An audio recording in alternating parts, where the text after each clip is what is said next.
hrvatskim žinkom-veteranам. Hvala na pozivu hrvatskim ženama braniteljicama.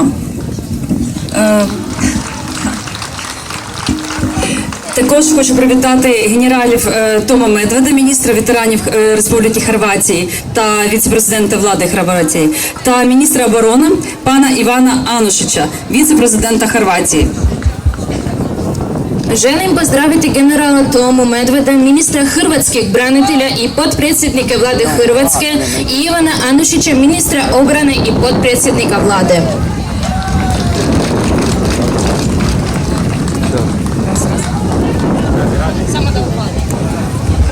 Окей, дякую.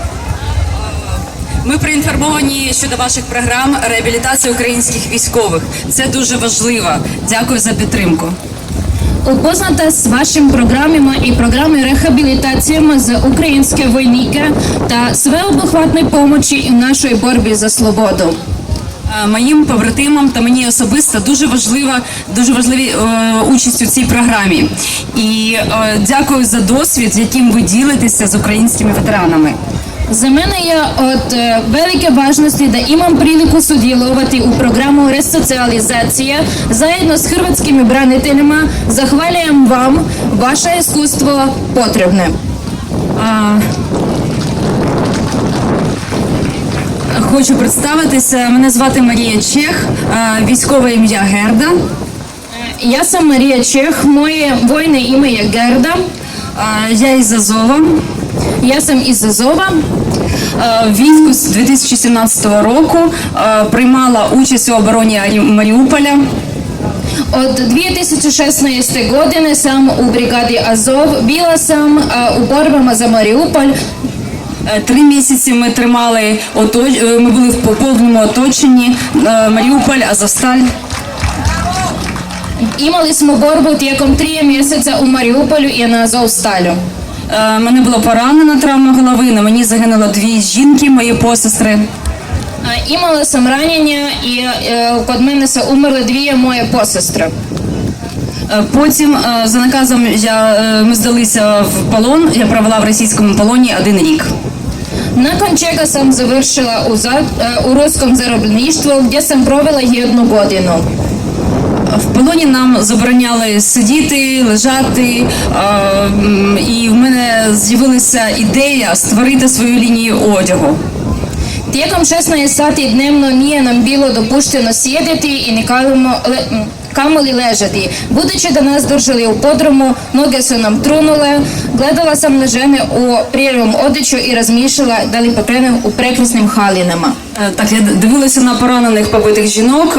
У нас була камера 20 метрів, 23 жінки. Ми ходили по колу, і в мене з'явилася ідея створити бренд одягу, щоб всі жінки, коли повернулися з полону, і взагалі всі сильні жінки мали змогу носити бренд.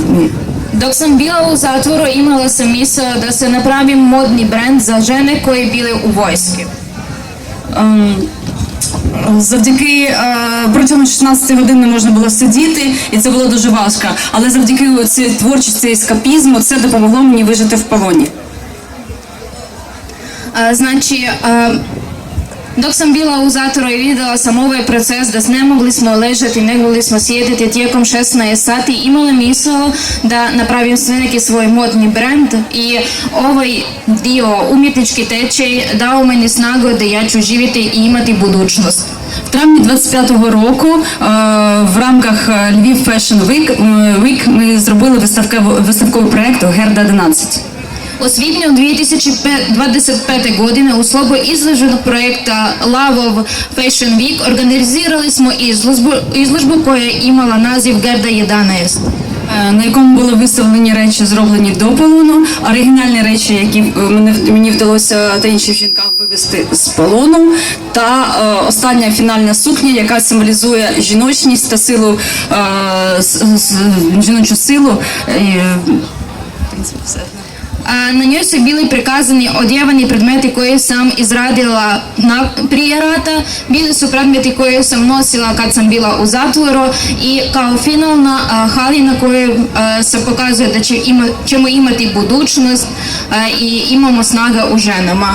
Проект Гарда 11 – це про внутрішній подіум. Навіть якщо навколо бетон, холод і темрява, це була моя зброя повернення. Koлекcija Gerda 11 govori o unutarnjoj snazi.